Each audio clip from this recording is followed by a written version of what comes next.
वो चीज हमारी नहीं है उसके लिए दुखी नहीं होना चाहिए, तभी सुख बना रहता है। एक व्यक्ति को समुद्र किनारे मिली चांदी की छड़ी। कुछ देर बाद समुद्र के तेज बहाव में वह छड़ी बह गई, इससे वह दुखी हो गया। कुछ लोग उन चीजों के लिए दुखी होते हैं जो उनके पास नहीं है या उनकी नहीं है। ऐसी स्थिति में तनाव बना रहता है और सुख नहीं मिल पाता है। इस संबंध में एक कथा प्रचलित है।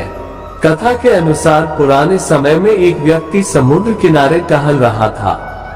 तभी उसे चांदी की एक छड़ी मिली। छड़ी पाकर वह बहुत खुश हो गया। कुछ देर टहलने के बाद उसकी इच्छा हुई कि समुद्र में नहा लेना चाहिए। तभी उसने सोचा कि अगर छड़ी किनारे पर छोड़कर नहाने जाऊंगा तो कोई इसे उठाकर ले जाएगा। इसलिए वह छड़ी लेकर ही समुद्र में नहाने चला गया। कुछ देर बाद समुद्र में एक ऊंची लहर आई और उसके हाथ से छड़ी फिसल गई। लहर के साथ ही वह छड़ी भी बह गई। चांदी की छड़ी खोने से व्यक्ति दुखी हो गया। वह किनारे पर ही बैठ गया। तभी वहां एक संत टहलते हुए आए।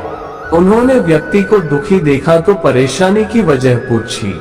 व्यक्ति ने संत से कहा कि मेरी चांदी की छड़ी समुद्र में बह गई है। संत ने पूछा कि छड़ी लेकर समुद्र में नहाने क्यों गए थे। व्यक्ति ने जवाब दिया कि अगर छड़ी किनारे पर रखकर नहाने जाता तो कोई उसे उठाकर ले जाता। तब संत ने पूछा कि तुम चांदी की छड़ी लेकर नहाने क्यों आए थे। व्यक्ति ने जवाब दिया कि मैं छड़ी लेकर नहीं आया था, ये तो मुझे यहीं पड़ी हुई मिली थी। ये सुनते ही संत हंसने लगे। उन्होंने कहा कि जब वो छड़ी तुम्हारी थी ही नहीं तो उसके खोने पर दुखी क्यों होते हो। उन चीजों के लिए दुखी नहीं होना चाहिए जो हमारी है ही नहीं, और जो चीजें हमारे पास नहीं है हमें उन चीजों का आनंद उठाना चाहिए जो हमारे पास है। कभी भी दूसरों की चीजों के बारे में सोचकर दुखी नहीं होना चाहिए।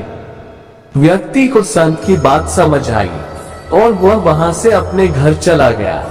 तो दोस्तों, ये व्यक्ति और संत की कहानी सुनकर हमें ये सीख मिलती है कि दूसरों की खुशी और दूसरों की कोई चीज वस्तु देखकर हमें खुश होना चाहिए, दुखी नहीं होना चाहिए।